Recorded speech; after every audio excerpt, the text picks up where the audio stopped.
Au moment de notre baptême, nous sommes lavés et libérés de tout péché. Mais devinez quoi? Le péché revient. Contrition, confession, satisfaction.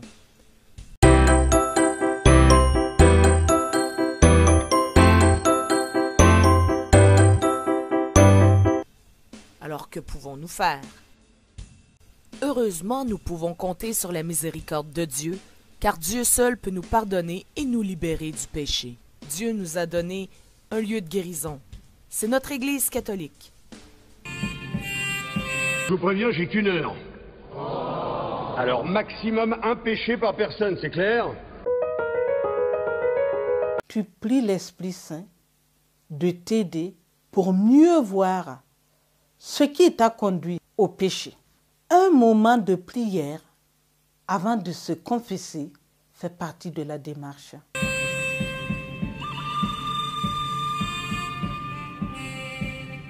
Accueillir la miséricorde et être réconcilié avec Dieu et son Église. C'est un sacrement qui commence bien avant de parler avec le prêtre. Il commence dans ton cœur. Lorsque tu prends le temps de réfléchir à ce que tu as fait, mais aussi à ce que tu n'as pas fait et que tu aurais dû faire. C'est l'examen de conscience.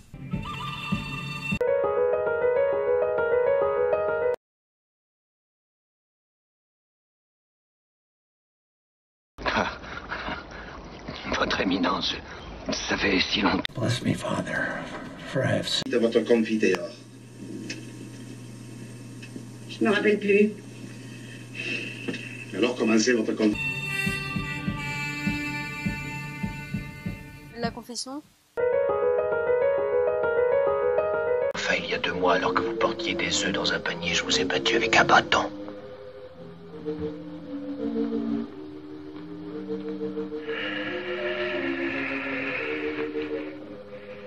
C'était vous, mon fils. N'oublie pas que c'est un moment entre toi et Dieu. Le prêtre est là pour t'aider à le vivre. Aussi, sois le plus précis possible, même si tu n'as pas besoin de raconter de longues histoires. Le prêtre va te demander de faire quelque chose pour démontrer ton regret face à Dieu. C'est ce qu'on appelle la pénitence. Cela peut être une prière ou un geste à poser. C'est maintenant ton tour à répondre à Dieu en disant un acte de contrition. Cela peut être la version formelle et officielle. Ensuite, le prêtre te donne l'absolution. C'est un miracle, car c'est à ce moment que se manifeste concrètement la miséricorde de Dieu. Si tu regrettes sincèrement ce que tu as fait, tous tes péchés sont non seulement pardonnés, mais lavés et effacés. Le plus beau, c'est que ça ne s'arrête pas là. La dernière partie de ce sacrement est la satisfaction. C'est lorsque, en plus d'être pardonné, tu quittes le sacrement de la réconciliation avec le désir de faire la volonté de Dieu, de faire pénitence et de vivre une vie transformée par sa grâce, une vie meilleure. Contrition, confession, satisfaction.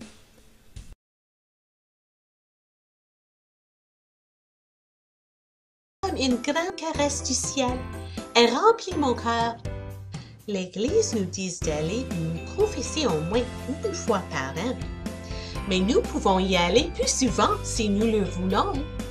J'aime y aller une fois par mois, juste pour recevoir une grande embrasse de Jésus. Merci d'avoir participé. Au revoir.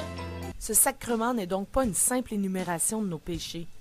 C'est de préparer son cœur, reconnaître ses torts, pour ensuite revenir dans le monde empli de la grâce de Dieu, et ce, jusqu'à ce que nous ayons besoin d'y retourner et de le vivre encore. Personne n'est à l'abri du péché, car vivre de manière sainte et parfaite est impossible. Il n'y a que Dieu qui pardonne parfaitement par sa mort et sa résurrection. Jésus nous donne le sacrement de réconciliation afin de nous réconcilier avec Dieu et notre famille de foi.